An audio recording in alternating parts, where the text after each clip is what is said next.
Hey, everybody. Welcome back to the Comedy Castle podcast. I'm your host, Joel Fragomeni. Going to tell you what's going on this week at Mark Ridley's Comedy Castle. And it's a busy week. And I'll tell you about our interview, which is not a comic from this week. It's a comic in a couple of weeks, Mike Young. But we'll get to that in a second. Starting tonight as I post this show, April 2nd, Des Bishop is going to be joining us tonight. Des is a comic who became very famous in Ireland. You can read his whole bio on Comedy Castle. Very interesting career. Very famous internationally. China, Ireland, the UK, all over. But he's originally from New York. And I believe it's his first time at Mark Ridley's Comedy Castle. Go check out Des tonight. 7:30 p.m. show. A couple different tickets if you want to get the premium seats. There are still some tickets available. Those are available premium seats, and that's at 7:30 tonight on the 2nd of April. This weekend, coming in for 5 shows, we've got Troy Bond.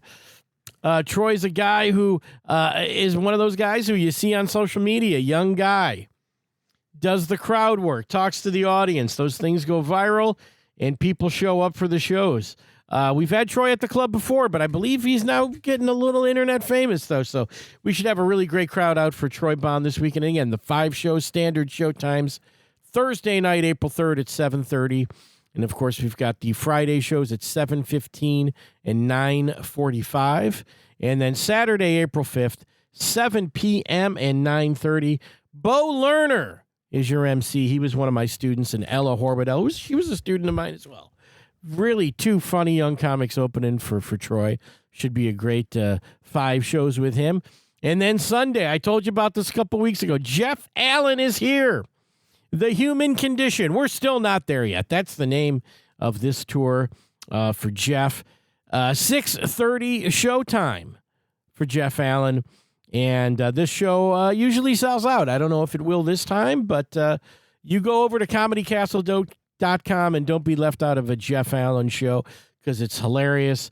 Super loyal audience. Bring your mom, bring your dad, bring your grandma. Everyone will enjoy Jeff Allen. He's super funny. One of the good guys in comedy. We love having Jeff.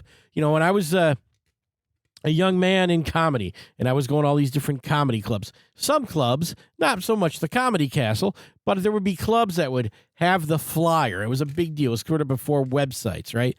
You had the flyer. You'd pick up the flyer at the club, and they'd always have the staff pick in some of these. The like Connections in Lansing. It was a club that did this. The staff pick. This is the staff's favorite. And we do not have that at the Comedy Castle, but as a member of the staff, I will tell you, a staff favorite, Jeff Allen, 100%. So come see Jeff. Great dude. Super funny. That's Sunday night. Early show, 6:30. So come out for that one, all right? So that's this week of shows at the Comedy Castle. And it's been a great week. I started a new comedy class last week on the 29th. Back with them. Did some open mic on Monday with those folks. And that was a lot of fun. And back in the swing of things, after the honeymoon, after the wedding, back to real life, back to the Comedy Castle. And let's talk about Mike Young. That show with Mike, as you hear, that is Wednesday, April 16th. Mike Young is a friend of mine. He's a great dude and a very, very funny comic. You will hear in the interview, I tell him, when people leave the club, the guy that they're talking about, when he does a guest spot, which he does a lot of weekends at our club, you see Mike Young for 5-6 minutes on a Saturday night. People go, I want to see more Mike Young. Well, here's your chance at 7:30 p.m. on Wednesday, April 16th. Again, ComedyCastle.com has all your tickets. I should be talking about that the whole time, ComedyCastle.com. I am on ComedyCastle.com right now reading you people's credits. That's how I'm doing it. But it is a single show at 7:30 p.m. for Mike. I want people to come out and check out Mike because he's one of the funniest guys around from Michigan. From Detroit, Southfield, Michigan, I believe, to be more specific.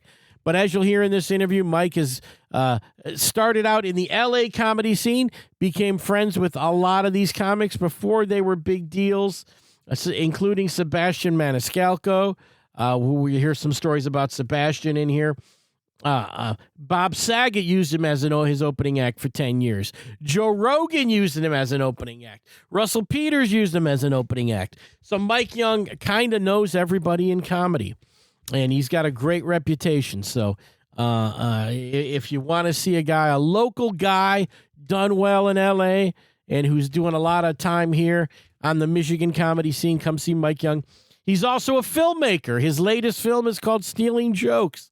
I watched it preparing for this interview, and I really enjoyed it. Stealing Jokes is about comics who take revenge on these awful comedy club owners, not Mark Ridley. You guys are nothing like Mark Ridley. I'm not being even sarcastic. They're literally a bunch of scumbag mafia guys. One of them is played by Michael Rappaport, who's hilarious in this movie, Stealing Jokes. You can rent this thing on Apple or on Amazon Prime is where I watched it. Like $5. Really fun. And a lot of fun local places that you'll see, including, as you'll hear us talk about, the old Otis Supply restaurant in Ferndale, which is my neck of the woods. And he found some really great locations. You'll hear us talk about it. It was a fun movie. Jeff Dye is in this movie. Dustin Ibera, a couple of comics. I remember when they were shooting the movie, and those two guys coming to open mic night to do a little performance. So, and a bunch of local comics like Dave Mishevitz, my former student, Smada Adams, is super funny in this. I was chatting with Smada when I watched it and said, hey, man, this is great. You did a great job in this thing.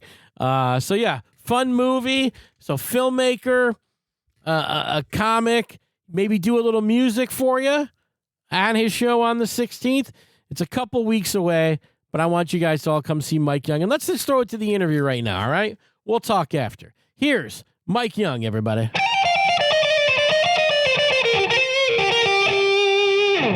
All right, ladies and gentlemen, on the other end of my line, it's a pleasure to speak to you officially on this show, although we've spoken many, many times. He's one of my favorite people. It's Mike Young. How you doing, Mike? I'm great, Joel. Thanks for having me, bro. I don't know what cave you're in or where you're talking to me from. We're both in separate areas. People don't get together anymore. Yeah. It's fine. Well, I'll tell you, as we record this, I mean, right as I'm dialing your number, the loudest thunder strike hit. I mean, lightning must have hit down the block from me. And we're in the midst of a heavy storm the right house now, shook. for sure. So hopefully this gets through. People can hear this. Stay safe, bro. I don't want you to get hit by lightning while talking to me. I got two little shaky dogs over here next to me, and they're not doing great. Sorry. I hear you. But, hey, you're coming up, man. Wednesday, the 16th of March, headlining Mark Ridley's Comedy Castle. And excited. Yeah, and you've headlined before, but this is the first time in a while, right? I mean, yeah, it's been years, man. Yeah. It's been a few years at least. Yeah. At least a few years. And I'm going to do one night, fun one night. Mm-hmm. Just, I don't know, man. I'm kind of cracking through creatively. Okay. So I want to get some new material going, have some fun. Maybe I bring a guitar. Who knows what's going to happen? Who knows? Yeah, it should you might be in the show. I'm happy to be in the show. I mean, I'm going to be working the door, but yeah, I'll happily. You'll be accidentally in the show. Yes, I'm in the show usually now. If the mic stops working, then I'm in the show. So yeah, no, you're one of the you're one of the best. You're one of the best green room acts I've ever seen. Thank you. That is my little off stage every night. That's my stage time now. Hey, man, we'll take it when we can get it. Hey, listen, you can bomb doing that, too. Some nights you just go, hey, I literally walk out of that room going, yeah, they weren't into what I said. They weren't into, hey, give it up for your feature act. I've seen some green room bombs. I've seen some bad green room performances. I think I'm up there, though. I know you weren't being sarcastic. I take that seriously. I try. You're all pro. You are all pro, buddy. I've been to the Mark Ridley's, 100 times. Yeah. And you are always on point. Well, Mike is a very frequent guest spot at the Comedy Castle. You come I on a bother Friday you all the time. You come on a Friday, Saturday. You might get a little 5-6 minutes from Mike Young. That's always fun. I appreciate it, man. I mean, listen, I'm trying to get as much stage time when I'm in Detroit as possible, and I'm just not in the scene. Yeah. I don't know the scene. I don't know a bunch of comedians here. Mm-hmm. I've been in LA 20-some years. Yeah. I come home, and it's like I don't even know where to go. You know what I mean? I really don't. I'm popping up at music venues like, hey, can I do some comedy at Cliff Bell's? Yeah. So I appreciate Mark and Bill and everybody over there Yeah. letting me do my thing. Yeah, it's always fun having you on. Well, let's talk about comedy in your journey in comedy, because you are originally from Michigan, Yep. and you started. I don't know when you started in comedy exactly. What year was that? Man, I didn't start comedy till after my heavy rap career was over. Mm-hmm. That was about 95, 96. 95, 96. Yeah. So, but I don't remember. I started in 99, and I didn't meet you until you had already been to LA and had this career and been working with all these people out there. So tell us how that got going for you.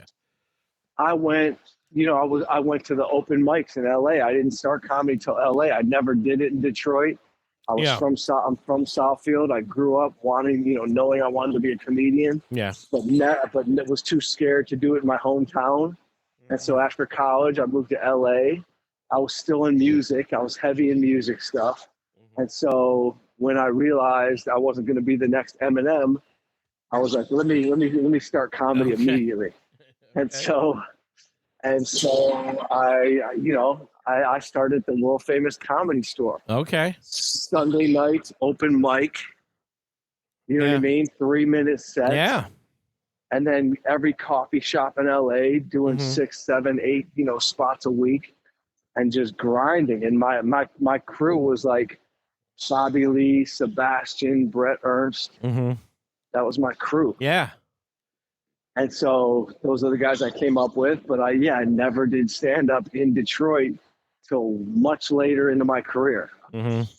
Yeah. And then, you came to when I first started seeing you at the Comedy Castle, it was like, oh, this guy's great. Where's he been? What's he been doing? Thank you. And then I see your resume and I see who you're out there with, and it's really impressive. I mean, you've worked with just a who's who of stand up. Go ahead and brag a little bit.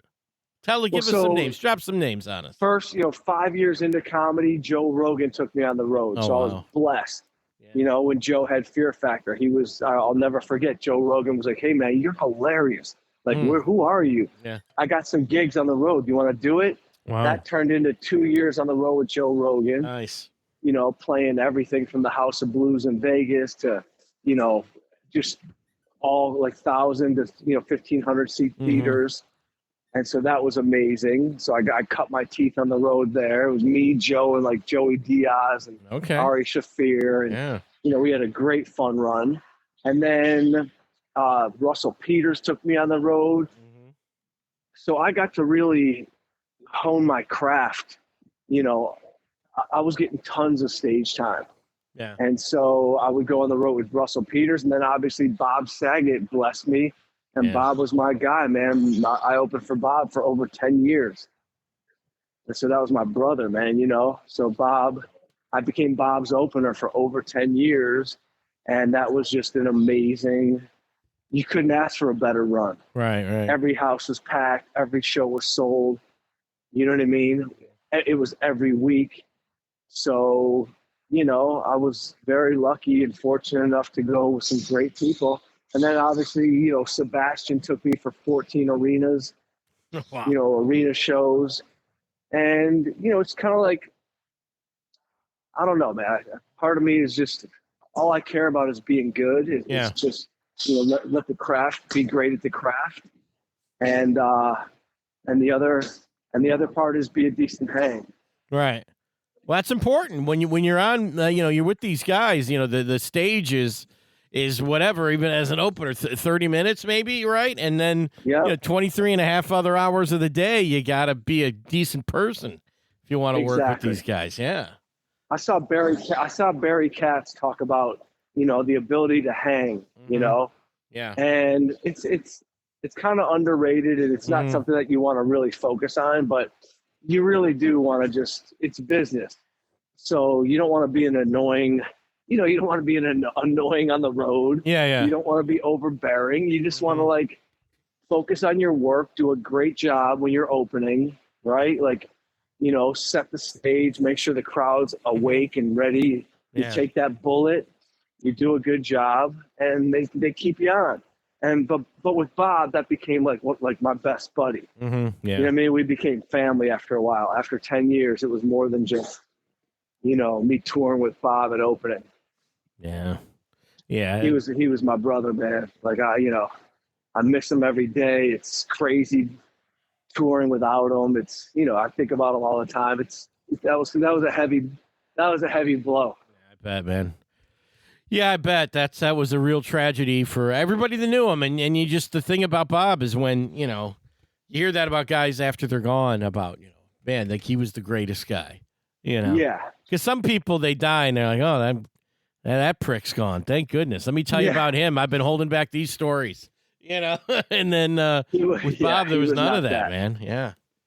No. But he was also loved while he was here. It wasn't like he had to go. Yeah. To hear about how cool, how good of a dude he was.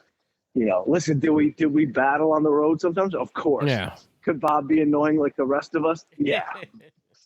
but he was just like the most giving. He was just like the most giving dude that wanted to make sure everything was good. Like every city we went to, he's like, "How's your hotel? Are you good? Okay. How's your room? Are you okay? Mm-hmm. How's the what I mean?" He always made sure I was good. That's really sweet. He just really comes off as a great dude, and kind of known for the act, which his career had such a strange arc, being a dirty comic, getting a family sitcom, being the funniest video guys. Then when all that ended, he was a dirty comic, beloved by everybody, and just what a career he had. I mean, what a dude. I mean, it was crazy because Bob, he got respect from like the Norman Lears of the world, all the top comedy minds in the world. Oh, sure, and very, the early days of the Comedy Castle, a very important figure was Bob Saget. Oh, a lot of people may not know that.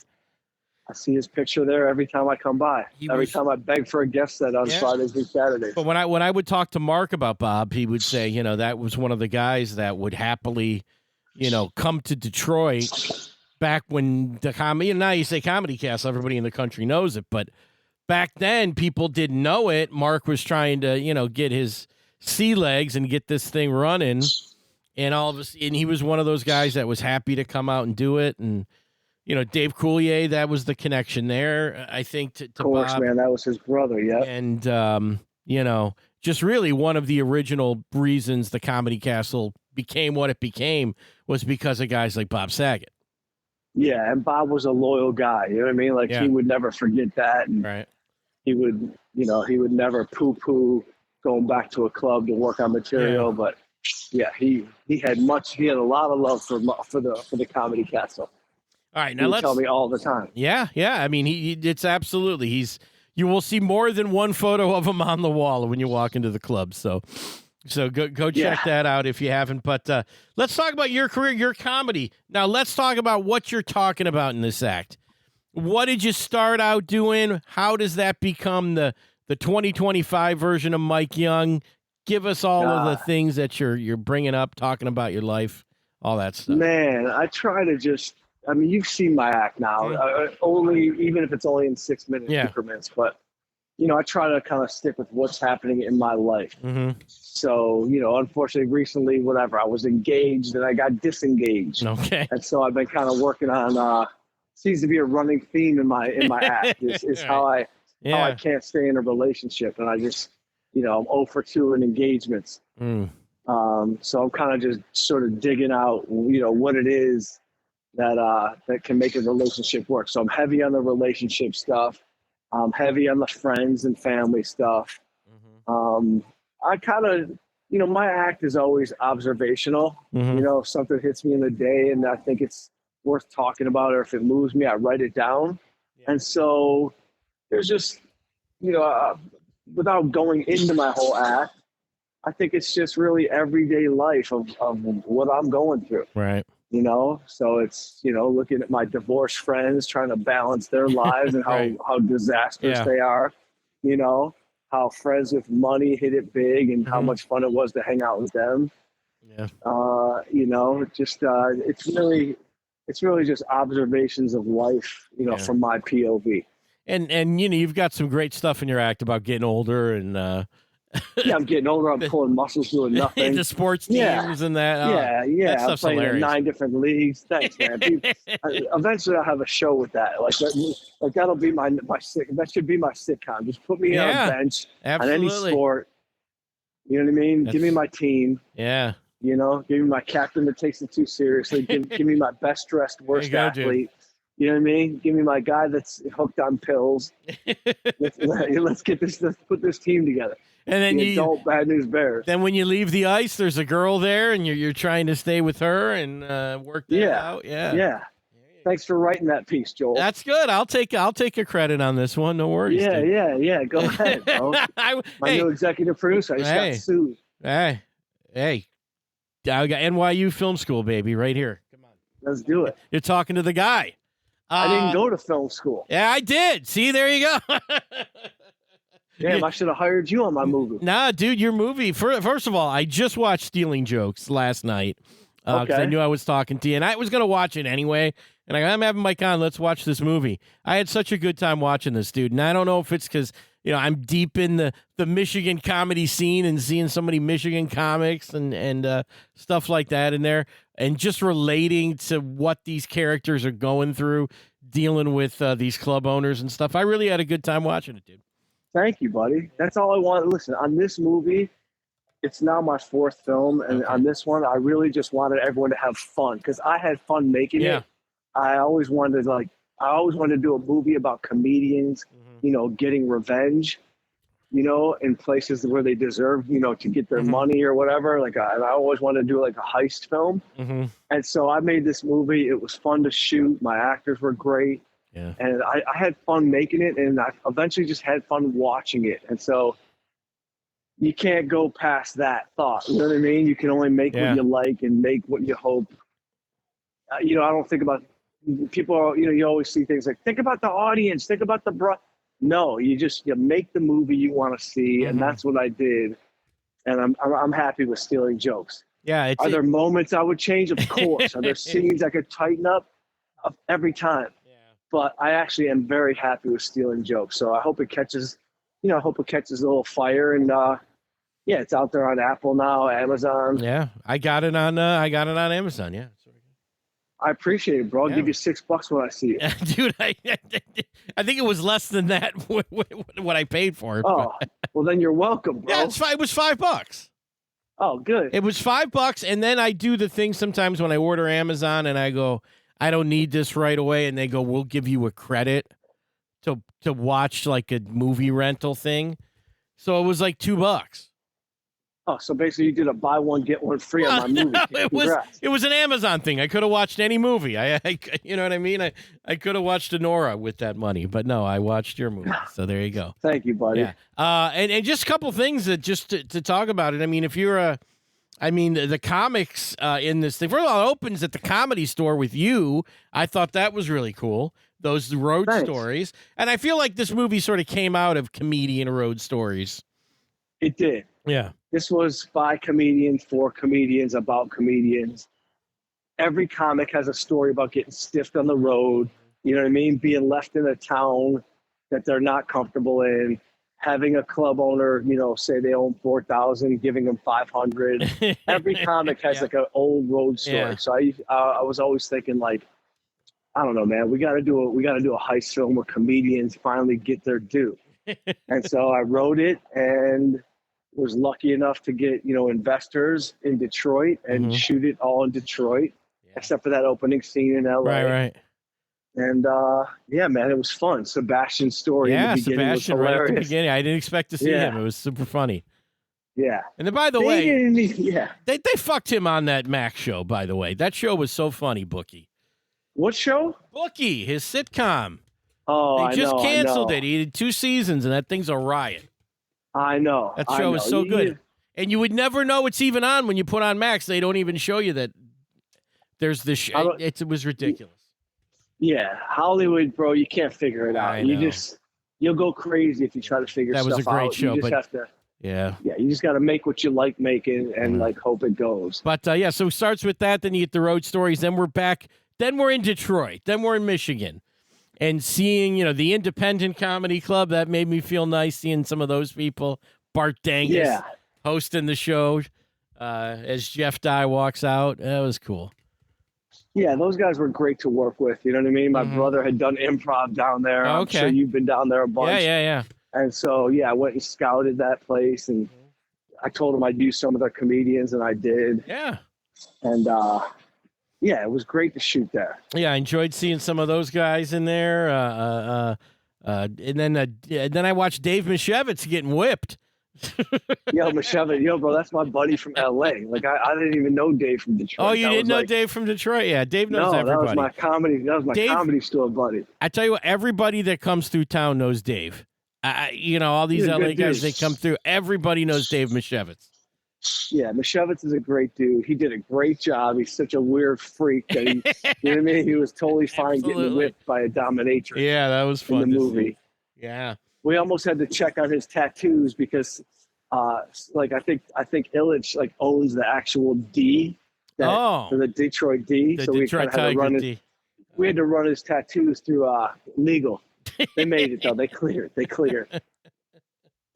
But yeah, it was fun, man. And It was just a combination of stories that had happened to me and other comedians, and I just put it all in one movie and said, let this be a revenge tale, heist tale. Right. Obviously, Michael Rappaport's hilarious Oh, no matter dude. what he does. He was so great, man. And He's hilarious. I know you don't have Michael Rappaport for 6 weeks to shoot this thing, but every minute he's on 3 screen, days. it's amazing. Yeah, we got Rappaport for 3 or 4 days. We locked him into Detroit. Mhm. We took him down to the warehouse. He plays the bad guy. He plays the gangster club owner, and he did great. Yeah, he's perfect. And my brother is the doctor in that scene. Oh, okay. Yeah. Yeah, That's nice, man. Yeah, that was great. Yeah. He was terrific. And, just the guys that you got to, Jeff Dye and Dustin and Haha Davis, the real comics, they did a great job. I mean, super, obviously, you don't have to, not every comic's a great actor, but when you put Correct. people on stage to make them, okay, now here they're all going to do stand-up. If you don't have a real comic, you're going to know right away, I think. exactly. So that was my goal, was to find comics that could act. Mm-hmm. And so I had met Haha, I had met him in Detroit. And he had asked me a bunch of times, can I be in your movie? Can I be in your movie? Yeah. And finally, I just kind of like looked at all his material online. I said, this kid can actually act. Yeah. If I just direct him in the right way Mm-hmm. and let him do his thing, he'll kill it. And I think he killed it. He was great. And Dustin Ibarra has already been in, 10 movies, Yeah. a bunch of TV shows. So he actually is an actor. Right. And then Jeff Dye, I took a shot on Jeff Dye. I really didn't know Jeff Dye too well, but yeah.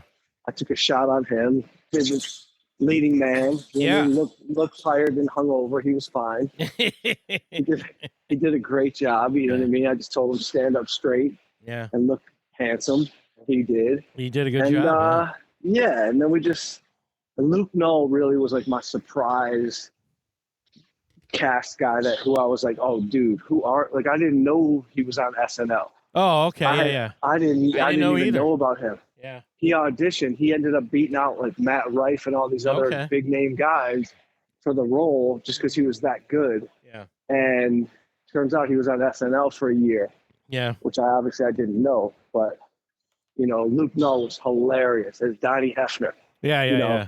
The that one YouTube annoying star that nobody likes. influencer Yeah, comic. Yeah. totally. The guy that's got all the followers and isn't funny. 6 million followers, can't tell a joke. That's how and Happens that's every a day. real thing, man. That's a real thing.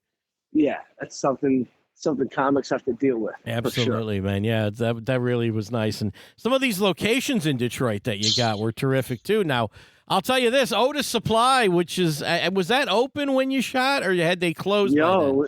No. We shut it down to shoot, but they were still open for business Yeah, up they're- until like a few months later. They're done. Yeah, they're gone. I can walk to that from my house. That Bro, they Otis called me. They were like, "Hey, does any of your guys want to buy our place?" I'm like, "What? It's over?" I thought that was a beautiful venue. It's an amazing building. It's still sitting there empty, and it's one of those things where I think they built, because it's in downtown Ferndale. For those of you that never got a chance to visit it, but it's like they built a place that's like, oh yeah, this should be in like West Hollywood, or some, Yeah. Beverly Hills. And here it is with, downtown Ferndale. It's like when the residents of the town can't afford to eat in the restaurant that you built there, it's probably not going to make it. Yeah, I mean, I don't know what the answer is as to why it didn't make it, because it was definitely a beautiful place. Beautiful, just expensive. Is it still? Is it still sitting there? Yeah, it's sitting there empty. Like, man, maybe we need to get Ridley to buy it. It could literally be a comedy club that people can rob for real. I might drive by there today and see what the offer is. I have no idea. I mean, that building's so nice. I don't know what's. I know how they much really they did a left good in job. Yeah. And it's so funny, bro, because you never know anyone's business. Yeah. So like when we were there, I thought these guys were like big time guys, and they just like kind of had this badass place that was so edgy and cool, and I'm like, oh, these guys must be like some big money guys from I don't even know where. And meanwhile, 6 weeks later, like, hey, could you buy our building? We're done. I'm like, what? The indie filmmakers, they got money to throw around. I didn't know, bro. I didn't know they were going down. Yeah. Well, it was cool to see it. But that, again, you found a great location there. That place with all the tires, I don't know what the hell that was. That was amazing. Bro, this guy, Tom Moisides is a location manager out of Detroit. Okay. And he found us all the best spots. Yeah, he really did. For the sinister warehouse move, he's like, I got to show you this place. He took us down to an old tire warehouse where there's definitely millions of tires. Got to be millions of tires and maybe a few bodies. I mean, this is a Detroit place, bro. Yeah. You know what I mean? There's like one little guy that lets you in. He doesn't talk. You scout your location. You tell him what you need. You give him an envelope, and you shoot there for 2 days and don't mention the leak in the roof. Yeah, right. But it was, I thought right when I saw that place, I was like, we got to shoot here. Right. 500,000 tires stacked up all over the place. Yeah. It was just dope. And Jeff George, who's from Detroit, he's my DP. He made it look even better. He made it look incredible the way they lit it and just. Yeah, that really blew me away when I saw that. And then it looked like you were were you at Stock X there too in Campus Martius? Bro. Yeah, that was cool.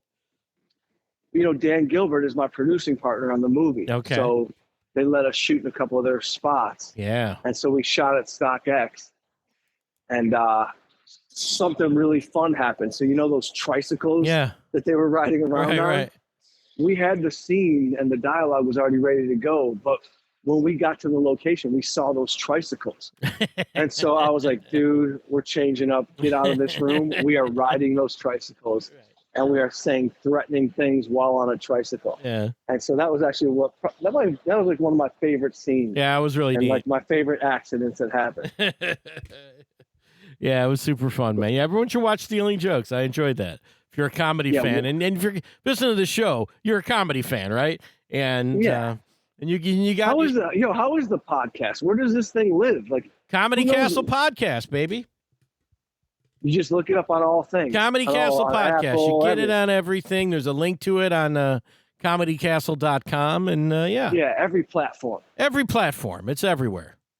I love it. It's everywhere. Why not? Come on. Well, we're trying to give people a little bit of detail. Like people may not know the comics that they're coming to see at the club. And so you listen to this and maybe you get hyped to see these people. Do you put the comics that are coming on the podcast? Yeah, that's how this works. Oh, it's great. Yeah.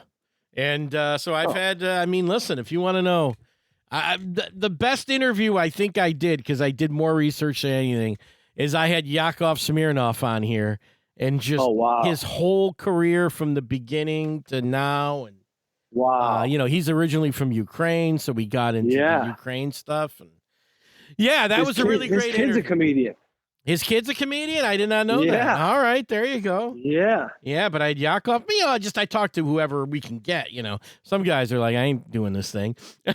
But, usually people do it. Mark likes them to do it. It's sort of one of those. Yeah. Because, comics, we don't do morning radio so much anymore, right? You used to get up and do that Friday morning, get to the radio station at 7 a.m. after being out till midnight. Yeah.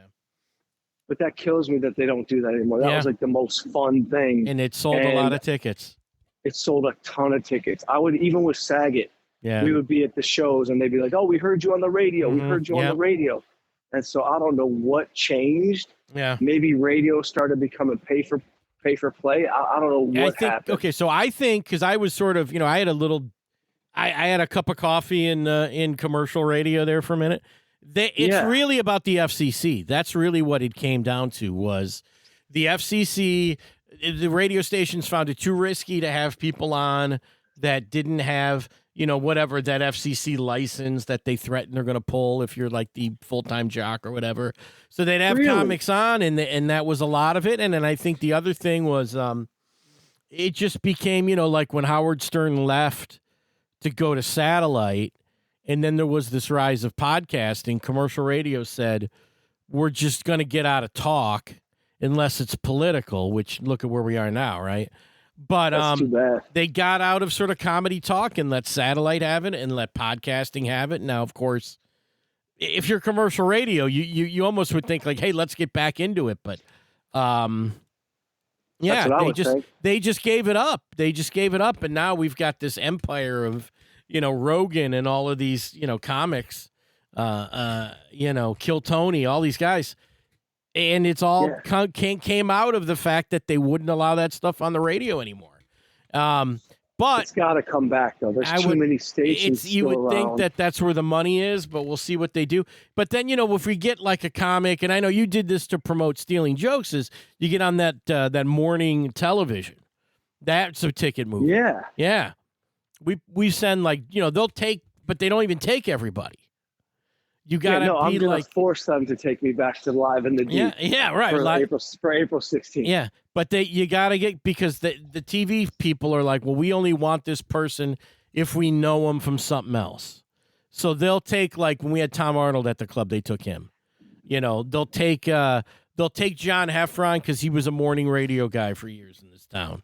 Right. That's so lame, because comedians are usually the best guests on those shows. And they'll take Craig Shoemaker because he was on the Hollywood Squares. They want Craig. But then you get this young up and coming comic. Oh, we don't want that guy. We don't know who he is. Our listeners don't. And it just becomes this thing where, man, it was such a great way to sell tickets. And still, if we have John Heffron on Fox 2 in the morning, we're selling 100 tickets, within the hour of him being on the show. Oh, good. Well, I was just on Fox 2 for Stealing Jokes, so maybe you need to make that call, please. Yeah, well, I mean, sell some tickets. And the thing is, they're probably going to more listen to you than they are me. But yeah, I mean, Live in the D actually does have comics on. They got Melanie Hearn on, and T-Barb, and Mike Bonner occasionally. So, there's still a chance there. But yeah, the way that the mainstream media sort of turned on comedy is real crummy, and it's crummy for the comics, and I think it's bad for them. But I don't know if they care. At this point, it's too late. Right? They should care, because they're probably getting less advertising dollars than they used to get. And so I think everything comes back around at some point. So hopefully they'll figure it out sooner than later. But that was such a great thing. And so that now we do a podcast, because that's the way to get the word out. It's another way to get the word out about the show. Yeah. And if you're a person that doesn't live in Detroit, and maybe, it's hard to get to the Comedy Castle, well, at least you're listening to comics that might be in your town at some point, or you can follow on their thing. Yeah, and listen, I'm going to do everything I can. I'll start, April 2nd right now? Yeah. So probably the week of, the 8th. Yeah. I'll start to do an everyday shout-out for the show. Yeah. On the 16th. You got a couple of weeks, so, I want everybody to come out. Anything planned? Anything you said earlier, you did do some music on the 16th, maybe? Yeah, bro. You know what? I took a guitar out of my show in Vegas. Okay. And I play a little guitar, and I just always kind of love music. Yeah. And I took it out on stage, and I kind of started riffing on the audience when I first went out. And accidentally, it turned out to be like a great move. Yeah. And it's funny because my brother's always like, do guitar, you can play, just have fun, just make they forget how hard comedy is. Right. So sometimes your family's like, just do this and try that. They don't know you're terrified. Yeah. Yeah, that's hard. But, if you're not normally using the guitar, introducing that would just be terrifying to me as a guy who actually plays a little bit of guitar. I would never try it on stage. I mean, I say never say never, but. But like on the 16th, my plan is to do some new material, play guitar a little bit, have some fun, talk about growing up in Southfield, see some old faces, have some, you know what I mean? Like Yeah. really just kind of have a blowout workshop almost, All right. and just have fun for a night. Well, it should be a good time, That's the dude. plan. I mean, I'm really looking forward to it. And again, really enjoyed Stealing Jokes. Everybody should watch that and come Thanks, see the Joel. show, man. I'm again, you're one of the good guys. I always love seeing you at the club, man. I know You're one of the good guys, you always dude. I have appreciate big you. smile on your face. You go out, you kill, you walk out. And believe me, I'm in the audience when the show ends. You're not Uh-huh. even around. And these people No, are man. like, I like that Mike Young guy. I wanted more Mike Young. That's what they say after your guest Thank spots. you. I literally hear him say it, and they go, oh, Mike Young. We got more of him. And here's their chance on a Wednesday night. Boom, Wednesday night, April 16th. Let's go get all those emails That's it. that you're talking about That's it. and blast it out. Get your, And get your let's have taxes fun. done and come out to the club. Yeah, we're doing tax comedy. Tax comedy. Hilarious. All right, Mike. And they should social media for you. You give a little shout out Uh, to that real quick. Follow me at The Real Mike Young Yeah. on Instagram. And if you want to go to YouTube, I got The Real Mike Young channel.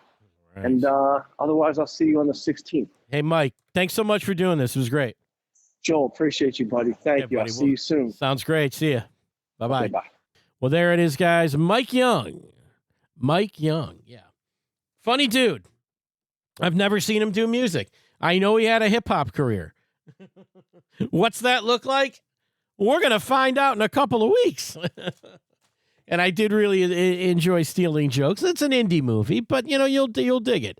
If you dig comedy, I think you'll dig Stealing Jokes. He did a nice job with it. And, yeah, you got to come see Mike. And, again, great shows this weekend with Troy Bond, Jeff Allen, Des Bishop. Tonight is, if you're listening to this, on Wednesday, April 2nd. I also want to say I apologize if you heard the dogs. My phone was ringing at one point. The dogs were going crazy. We had a hellacious storm doing that interview. But you know, it passed over. We got through it. I hope it didn't ruin your enjoyment of the interview at all. But yeah, Mike Young, funny dude. Come check him out.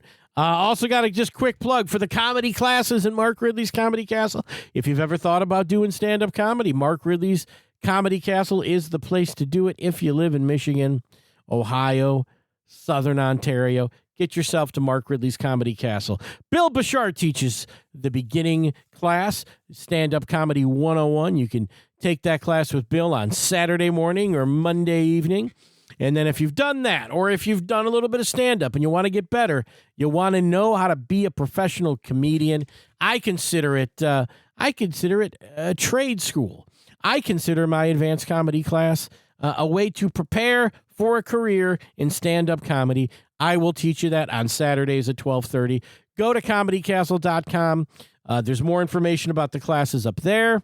You can always call the club, of course, to sign up for any of our classes at 248-542-9900. 248-542-9900 is the way to get signed up for a comedy class. And you'll have a great time. You'll meet some fun people. You'll get to hang out with me and talk about comedy every Saturday for a couple hours. That's a good time, right? We just started a new one last week, but there is another one coming up in May and a couple more as the year moves on. But I always enjoy teaching comedy class. It's a master class in comedy that I teach, the advanced comedy class, and Bill Bashar will get you started. One of the best in the business, on stage, off stage. Love Bill. What a great show, guys. Kind of, came a day later than it should have been. But we got Mike Young. I think he killed it. And looking forward to seeing you all this weekend for Jeff Allen, Troy Bond, and hopefully Mike Young on the 16th. We'll catch you then. Next week, we'll have a brand new show for you. So catch us then. We'll see you then.